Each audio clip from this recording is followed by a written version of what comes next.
So in the Army, you might have some free time when you're on like a deployment, whether it's a combat deployment or just a training deployment.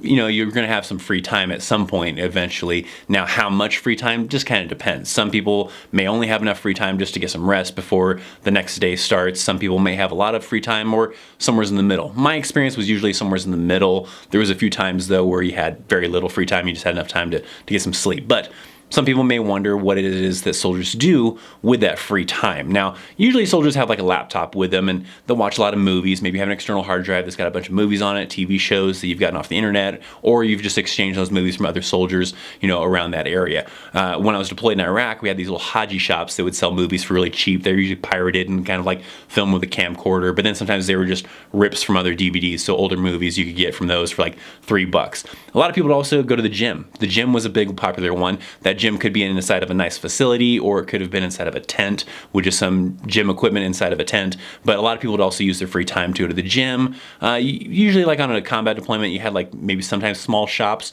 It just depended where you were deployed at, or the PX and be a small PX.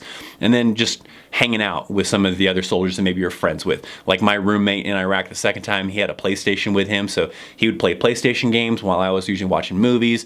We had pretty crappy internet that second deployment, so sometimes I would spend some time playing on the internet. It was kind of tough watching YouTube videos though, or watching any videos online because it was such slow internet, but you would try to kind of watch some stuff. Some people had computer games, so you would do some of that stuff, but that's mostly what you were kind of limited to, was watching movies, playing video games if you had a video game console. The gym, like I said, was a really big one, and then just kind of hanging out. And a lot of times you just hang out, maybe play spades, play poker, whatever you could possibly find. So for the most part, whatever you could do, you try to keep yourself entertained, keep yourself from going nuts.